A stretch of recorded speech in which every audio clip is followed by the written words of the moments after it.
예, 이번 시간에는 회광방조 여말 어쩌면 마지막 21세기 어거스틴주의 개신교. 예,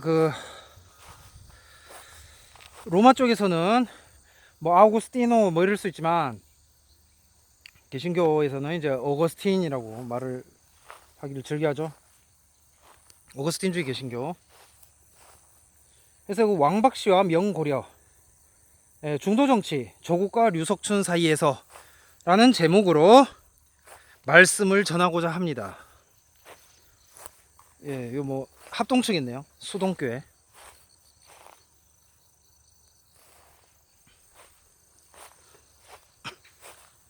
실제 학계적 기준과 다르게 일반 대중들은 오늘날 그 족보는 99% 뻥이다, 그런 믿음을 갖고 있습니다. 이게 왜 그럴까?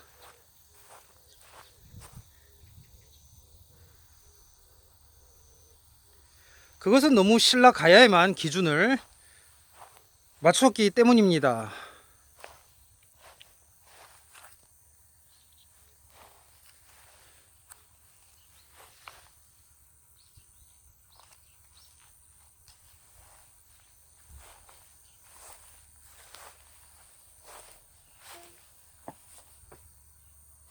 예, 안에 안 보이네요. 신라 가야에만 기준을 맞췄기 때문입니다.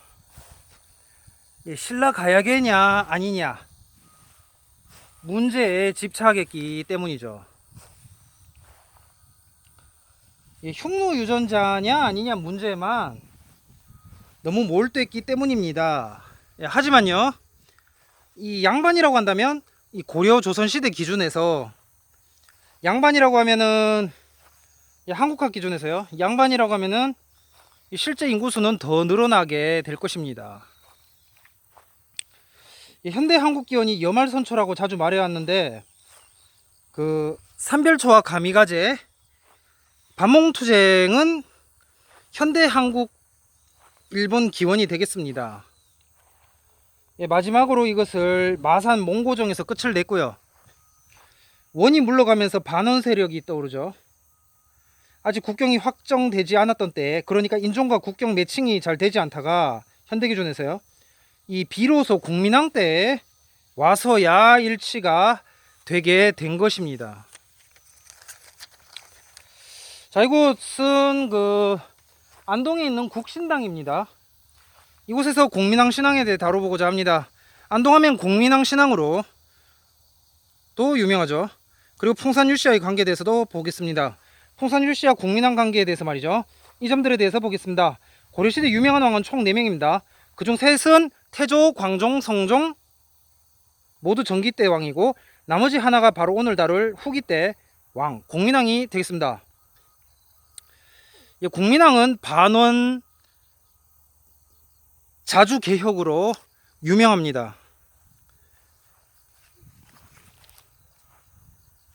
현대 한국 입장에서는 기틀을 세워준 왕이었는지 몰라도 고려 왕조 입장에서는 아이러니하게도 스스로 문을 닫게 만든, 그러니까 국통의 뿌리를 뽑은 그런 왕이 됩니다.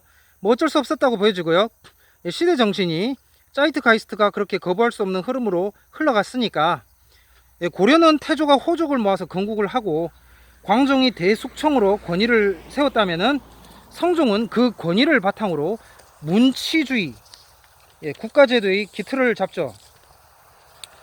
그렇게 해서 고려가 쭉 이어져 오다가 이 공민왕 때 문을 닫게 된 거죠, 사실상. 공민왕은 반원 자주 정책을 펼칩니다. 정방을 폐지하고 기초를 숙청하죠. 정동해성 이문소 폐지와 그리고 그 쌍성 총관부, 쌍성 총관부를 수복합니다. 이때 이자춘이 등장하고요. 이후 공민왕도 필요 없게 되고요. 고려는 모기가 있네. 고려는 문을 닫게 됩니다. 홍건적 침입하고, 주원장도 홍건적이죠. 명조선시대가 시작이 되려고 하고 있는 것입니다. 1351년 홍건적 난, 중국에서 시작되죠. 압록강 건너 고려 침공한 거는 1395년과 1360년 두 차례고, 그리고 명이 1368년에 세워지고 조선이 1392년에 세워집니다. 이런 일련의 숨가쁘게 달려오는 상황 속에서 공민왕의 역사가 전개된 거죠. 공민왕 사망이 1374년이니까 이런 노상이 있다고 봐야 되죠. 꺼져가는 고려의 마지막 불꽃 공민왕의 최후가 전개된 것입니다. 공민왕은 묘가 없습니다. 공민왕이라는 시호도 이 명나라에서 붙여준 것인데, 모기가 명나라에서 그 붙여준 것인데, 이 공민왕은 사실상 고려의 마지막 군주이자 마지막으로 정권을 장악했던 군주입니다. 또한 그 명고려 시대의 왕이기도 하죠. 명과 고려. 저는 개인적으로 이 명고려 시기에 관심이 많은데, 단순히 시대적 전환기라는 점 외에도 뭔가 그 동아시아 표본이 되는 것 같아서였습니다. 누를 황, 명고려 이미지가 겹쳐져 나타난 현상 같습니다. 원나라하면 고동색이 생각나는데, 고려는 황토색 느낌이라서 왕족과 서민주장 간에 겹쳐지는, 왕족 주장과 서민주장 간에 이 겹쳐지는 때이자 원고려보다 명고려 시기가 더 뭔가 좀 이렇게 현실을 와닿으면서 추락하는 느낌이랄까, 이 왕족 입장에서는. 아무튼 그런 느낌을 받아서였을 것입니다. 전천년 코드에 몰두한 나머지 아무래도 그 명고려에 더 이게 한국적 코드에 더 이렇게 명조선보다도 명고려에 더 삘이 꽂혔던 것 같습니다. 근데 그 지지난번에 그 인제 김부리는 아예 터무니가 없잖아요. 근데 제천의 왕박사는 연계가 가능하다고 했는데, 동돌골 중국 연계로 그렇게 보여준 것 같습니다. 왕박은 가능성이 있는 거죠. 아무튼 이 왕박 코드가 명고려 코드이기도 하다는 사실, 왕박 그리고 명고려에 계속 삐를 꽂고 달려가 보도록 하겠습니다. 강단사학은 진실을 잘 안 보려고 하는 특성이 있고, 제안은 과정을 곧잘 말하곤 한다죠. 배천주씨, 강릉유씨, 죄다 뭐 한나라 왕족의 후손 아니면은 송나라 왕족의 후손 아니죠. 근데 맞으면 어떡해, 뭐 이럴 수 있는데, 가능성이 낮죠. 우리 공화당으로 업그레이드된 대한애국당은 더 이상 극우가 아닙니다. 스스로 진보우파라고 박 대통령이라는 그 호칭은 계속 쓰고 있는데, 그거는 이제 정당 특색이니까 그냥 넘어가고, 현재는 모두가 중도예요. 중도자든 중도우든 모두가 중도. 중도 포지션이 한국에서는 조국과 류석춘 사이가 되겠습니다. 류석춘은 위안부 발언하고 스스로 원해서 매춘이 뭐 했다, 위안부 발언해가지고 또 문제되고요. 조국은 지금 보시다시피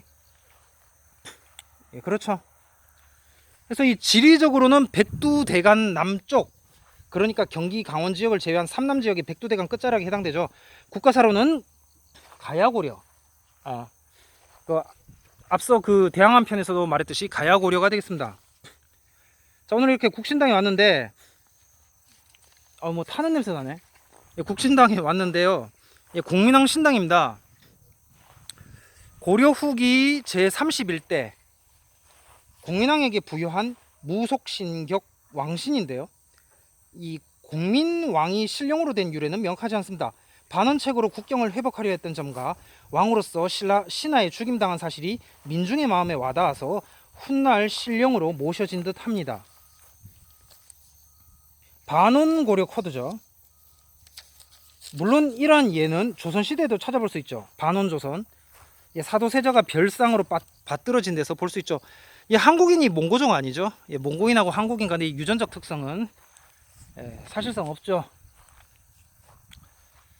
대다수 한국인요, 99%라고 하죠. 좌우지간 그 공민왕은 특히 동제와 관련해서 숭배되었죠. 서울의 마포구 동막과 안동 풍산읍에 있는 이 수동이 대표적으로 꼽힙니다. 마포구 공민왕 사당의 경우에 개인적으로 갔다 왔는데, 이제 그 명덕당이라고 하는 목재 기하금을 4칸짜리 신당에 공민왕과 기타 다른 신령들이 무교, 그러니까 샤먼 형태로 모셔졌고, 매년 음력 정월 14일에 동제가 베풀어진다고 하죠.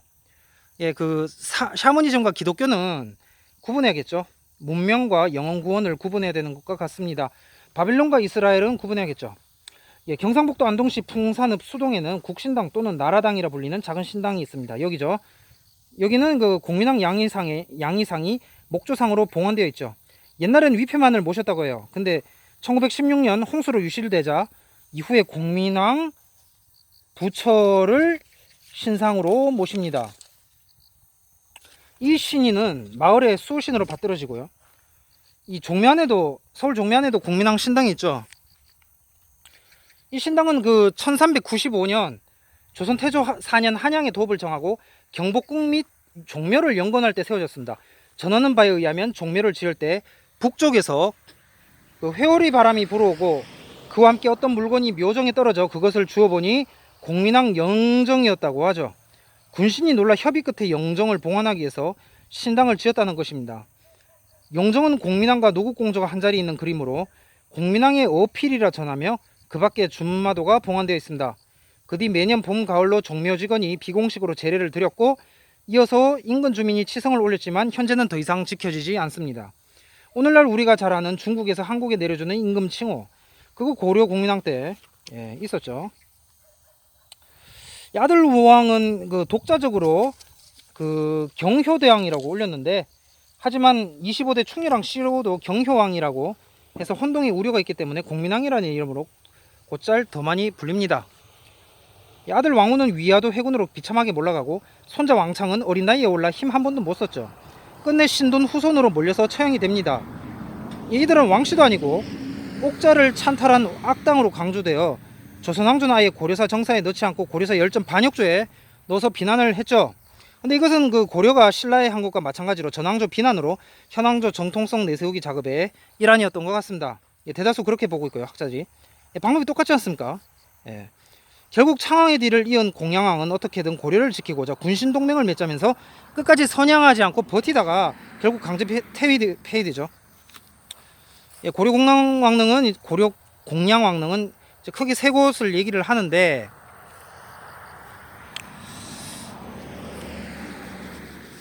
거기도 이제 가볼 거고요.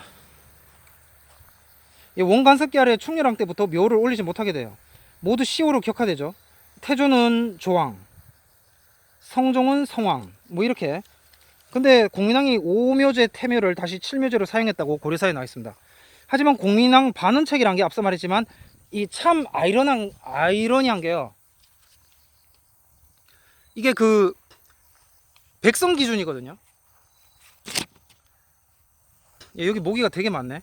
백성 기준이거든요. 백성 기준이 되거든요. 코드가 그 눈높이가 백성 기준이에요. 백성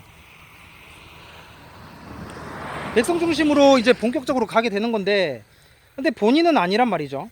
그래서 그 과도기 중 과도기가 여말, 선처도 아니에요. 여말, 더 좁히면 여말. 공민왕 때 진짜 이때가 핵심이에요. 그래서 이때를 제대로 봐야 돼요.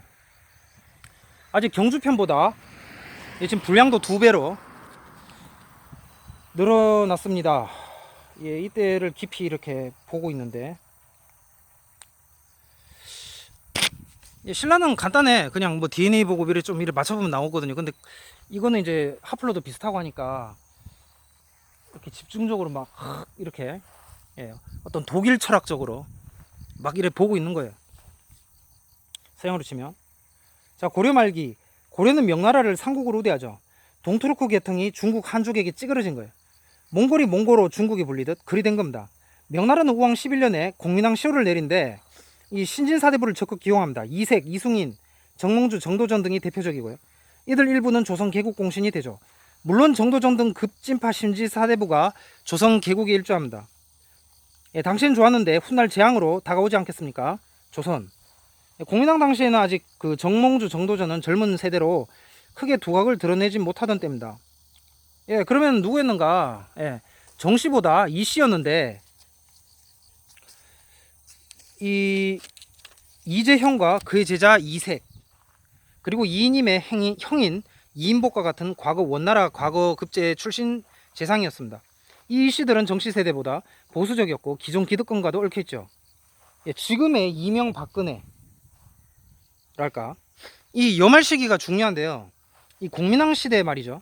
왜 중요하냐면 당시 중국은 원명 교책이었고 일본은 남북조 시대 내전의 진통을 겪고 있어서 동아시아 전체가 전란에 휩싸였던 때입니다.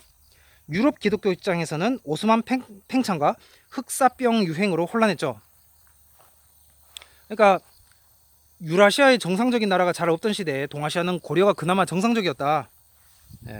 1357년에 시작돼서 1370년에 끝난 제1차 요동정벌은 고려가 처음으로 요동성 점령에 성공한 사건이자 한반도에 존재한 국가들 중에 마지막으로 요동을 공략하고 요동반도를 공략하고 실제로 점유했던 시기입니다. 이성계가 처음 큰 전공을 세운 시기이기도 하죠. 그래서 용비어 청가와 고려사에도 상세히 기록되어 있습니다. 우왕창왕은 깠지만 공민왕은 조선사가들이 높인 게 이 공민왕 때문에 이성계가 정계 진출이 가능했기 때문이기도 해요. 고려의 마지막 부흥이었죠. 공민왕 시대는 홍건적 침입으로 본격적 쇠퇴를 낳습니다. 원의 쇠퇴와 함께 고려도 훅 간 거죠. 한족 반란군인 홍건적 침입으로 수도 개경이 함락되고 공민왕은 부인 노국공주와 함께 안동까지 몽진하는 수모를 겪습니다. 그뿐입니까? 남쪽에서는 왜구가 쳐들어와서 진퇴양난 헬게이트가 됩니다. 결국 고려는 다시 일어서지 못하고 망했죠. 공민왕의 예술가적인 예민한 기질은 급박하고도 엄청난 압박이 가해지는 국제정세와 국내 상황을 견뎌낼 수가 없었던 것입니다. 또 한 번의 왕조 교체기가 온 거죠. 지극히 사랑했던 노국공주마저 죽자 공민왕은 그냥 미쳐버립니다. 속단말로 맛이 간 거죠. 그래서 망했어요. 이 고려, 이 다행히 그 우왕이 나온 것도 이 반야가 그 신돈의 노비 출신이라는 이 반야가 노국과 닮아서였다라는 이야기까지 전해오고 있습니다. 노국은 공민왕에게 큰 존재였죠. 이 노국은 단순히 그 애정 외에도 정치적인 방패막이었고, 이 반원고려를 지켜주던 기둥이었습니다. 이 친원고려도 아니고 그렇다고 해서 반원조선도 아닌 이 낀 시대 반원고려, 이 체제를 지켜준 게 이제 본인이 몽골 출신임에도 반원을 했던 노국공주였던 거죠. 근데 그녀가 죽었단 말이에요. 만약에 안 죽었다면 공민왕 계획은 최종 성공하고 이 친원에서 반원으로 무사히 모두 변경을 해서 천년고려가 가능했을까? 최소한 그 17세기까지는 갔겠죠. 근데 그 1900년까지 갔다고 해도 천년, 1900년까지 갔다면 천년 고려가 될 수도 있었겠죠. 아무튼 그녀가 죽었어요. 이 미친 공민왕은 그냥 신돈에게 모든 국사를 맡기죠. 당시 검문세족이나 기득권에 얽혀있지 않은 완전히 새 인물을 등용해서 자신의 새 친위 세력을 만들고자 했습니다. 뭐 어느 정도는 성공했어요. 정몽주, 정도전, 윤소종 등은 이때 검문세족을 견제할 문신 세력으로 성장했기 때문입니다. 그러나 이후 검문세족들이 신돈을 공격하자 신돈을 제거하죠. 뭐 왕조시대니까 이 부분은 감안해서 봐야 되고, 아무튼 이성계는 공민왕에 대해서 존경심을 갖고 있었던 것 같습니다. 종묘 내부, 서울의 그 조선왕조 종묘 내부에도 그 신당을 세울 것을 명하죠. 이성계의 조치는 진정으로 섬긴 고려의 마지막 군주가 공민왕이라는 근거가 됩니다. 우왕과 창왕은 말할 것도 없고, 공양왕도 그냥 바지임금, 그러니까 허수아비 꼭두각시에 불과했으니까 애초에 이성계가 정계 진출 가능했던 게 공민왕 때문이다. 공민왕은 고려의 회광반조를 상징하는 사람입니다. 대표하는 인물이라고요. 그러니까 회광반조, 그 해가 이렇게 지기 전에 그 잠시 일시적으로 반짝하면서 마지막 부흥을 보여주는, 비잔틴으로 치면은 팔라이올로거스 왕조 같은 거죠. 마지막 문예 부흥이자 어쨌든 그런 형태. 비잔틴으로 치면은 그런 게 되겠습니다. 신라 고려를 합쳐가지고 보자면, 비유해서 보자면 그렇게 되는 거죠. 공민왕은 고려의 이 회광반조를 상징하는데, 오늘날 어쩌면은 마지막 21세기 어거스틴주의 세계 개신교를 보여주는 게 아닌가. 여말 시대가 지금 왜 어쩌면이라고 썼냐면, 현재까지는 아마 이대로 굳혀질 가능성이 더 큰데, 현재까지는 이제 100년 남은 거죠. 어거스틴주의 예언이. 그 예언에 대해서 얘기해 보자면 그 16, 17, 18세기 거치면서 다쳤고, 그 오늘날 20세기의 역사적 전천년설과 이제 무천년설은 이 어거스틴주의, 독일인 요한이 기원이고요. 18세기.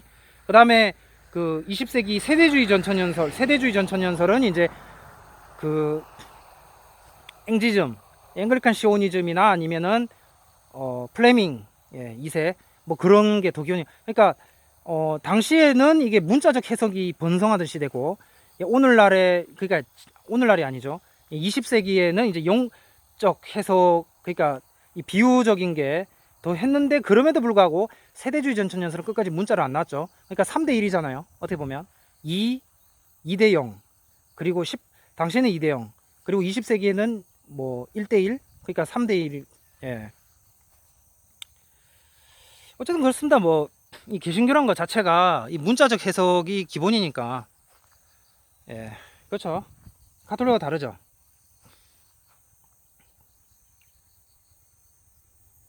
아무튼 현재까지는 이 현재 천연설, 뭐 이스라엘 가지 않고 지금 여기가 가장 개신교가 번성하고 있는 그 나라가 예루살렘이고 이스라엘이다, 이런 식의 사고는 이제 그 예언은 현재까지는 이제 지금 하나 남았는데, 이제 100년, D-100년이죠.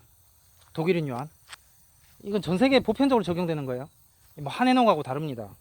한해녹은 이제 한국용이고, 그렇죠. 아무튼 유사성이 많아요. 이콘주의자 쪽 입장에서는 이제 이콘과 탱화 뭐 이렇게 보기도 하죠. 러시아 종교 같은 데는. 물론 이제 그거는 개신교로는 안 봅니다. 문명사 쪽으로 이렇게 그냥 한 봐보는 거고. 아무튼 그 영혼 구원과 문명은 구분해야겠습니다. 공민왕은 안타까운 인물이에요. 자신의 명민함, 청명함만으로는 시대를 이겨내지 못했어요. 고려 말 혼란한 외교 관계에 더불어서 이미 고려에 대한 충성심이 존재하지 않는 신하들과의 그 권력 투쟁을 견뎌내기에는 공민왕의 성격이 너무나 맞지 않았습니다. 쌍성 총관부 수복에 나섰던 유인우마저 나중에는 공민왕을 배신하는데, 어떻게 보면 마치 유승민이 박근혜 배신 때린 거하고 유사하죠. 자, 이제 그 풍산유씨를 얘기하고 마치겠습니다. 영국 여왕과 왕자 앤드류 왕자가 들린 것으로 유명하고, 유성룡 생각 가지는 않고요. 공민왕 편은 이제 공민왕 여기로 끝을 내겠습니다. 그러나 류성룡 생가도 최초는 허씨라고 하네요.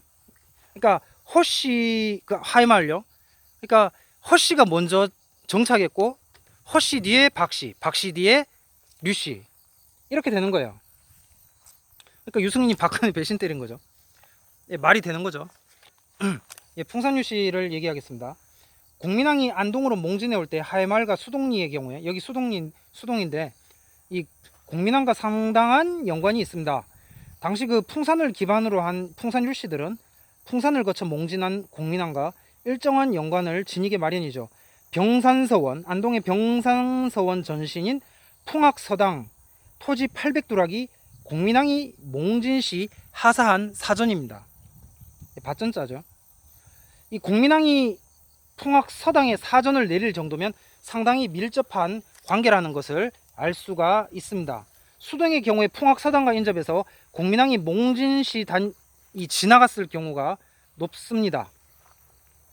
실제로 수동의 국신당은 국신당은 공민왕 몽진 때 이곳에서 싸움을 한 데서 유래하고 있으므로 그 가능성이 더욱더 짙다고 하겠습니다. 현재까지 그 고려 류씨가 이 고려 4대 문벌귀족 해서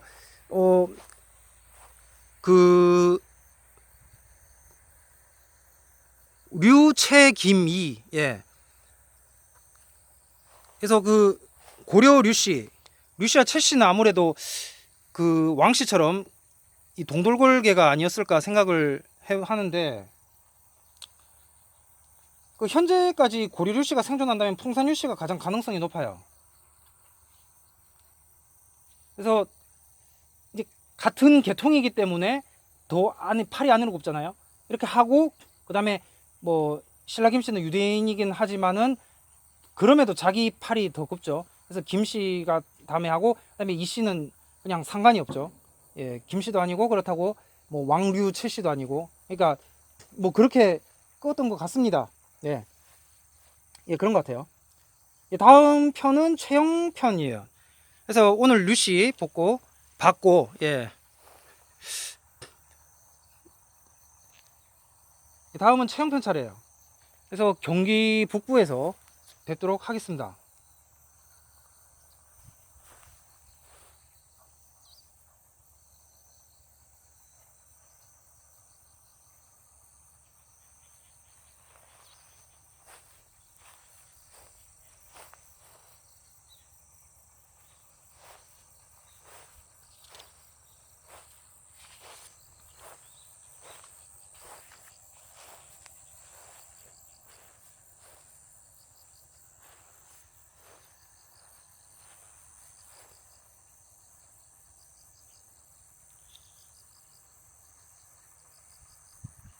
예, 안녕히 계십시오.